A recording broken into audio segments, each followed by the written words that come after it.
When I won the election, the candidate that I defeated said that he was going to be in the streets all my term, that he was going to protest all my term, that his purpose was not to let me govern the country.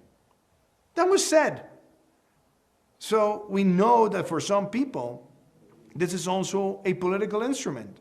And we have to tell that to the Colombian people. And I think seeing all this situation in a pre-election year demonstrates that there's some people that in their political interest, they're not in favor of economic recovery. They're not in favor of massive vaccination. They're not in favor of attending the poorest of the poor. Because if those things happen, it weakens their speech. The Colombian economy is projected to grow above 5%. Whose interest can be against that?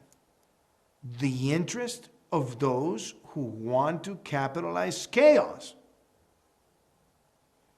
Who wins if there is a delay in the vaccination program?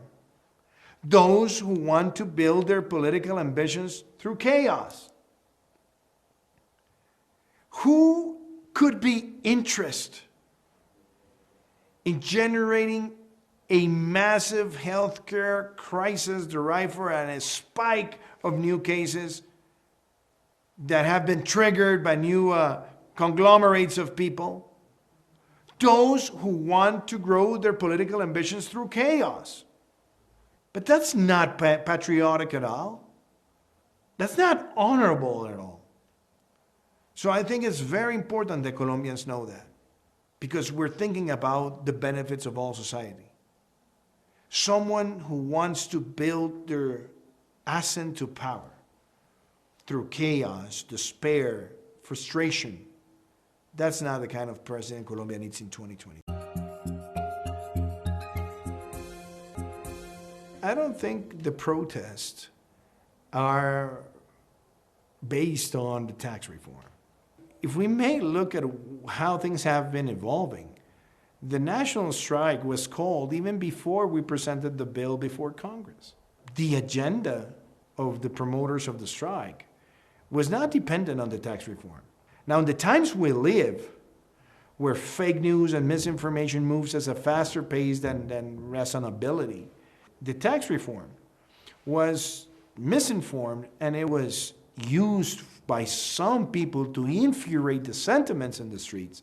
What the reform aimed to do was to provide cash transfers to the 50% of the Colombian population in need. It was conceived as a program so that neither the middle class nor the lowest income families would have to pay a single tax, but on the contrary, they will receive benefits that could have destroyed absolute poverty within a 3-year framework. This was the first program in Colombian history that was going to provide a basic supply of resources to more than 10 million families.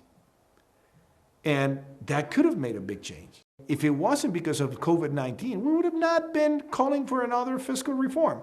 The reason why we called for the fiscal reform was to stabilize our finances and be able to provide resources for those social programs and be able to be aggressive in reducing poverty in Colombia. But obviously, there was a lot of misinformation. I made the call and I said, okay, let's read through it and let's try to build a proposal to protect the social safety net, because we cannot lose those programs. Those programs ought to be maintained and ought to be maintained at least until the end of next year, so that we can navigate throughout the storm of the pandemic and maybe the post-pandemic by providing resources for the people that need more support.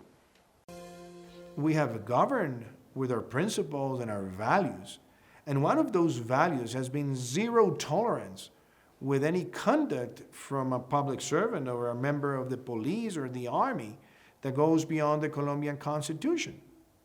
So we have been defenders of human rights, and we have always acted in terms of law and order according to the Constitution.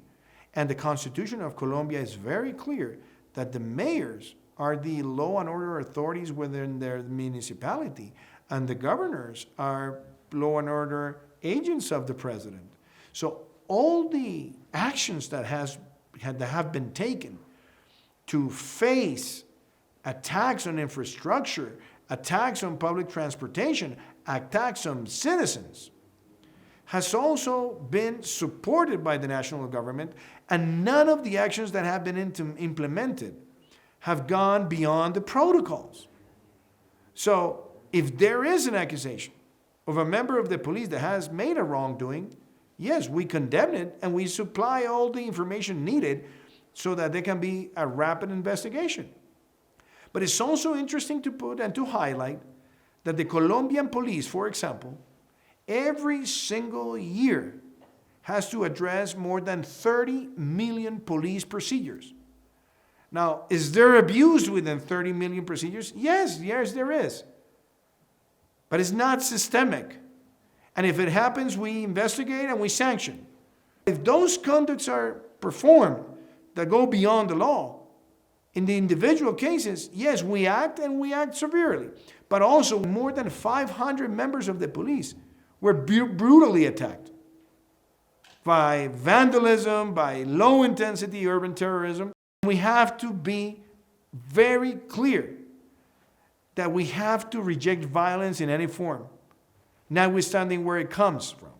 And especially because we know that some of those conducts and riots and events of violence are aimed to generate a brutal confrontation, to delegitimize the work of the police.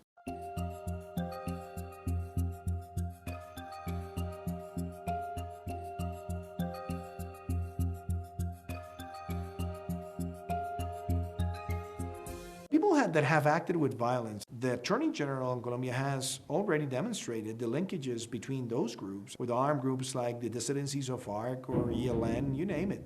But also the way that fake news has been deployed around the world in social media.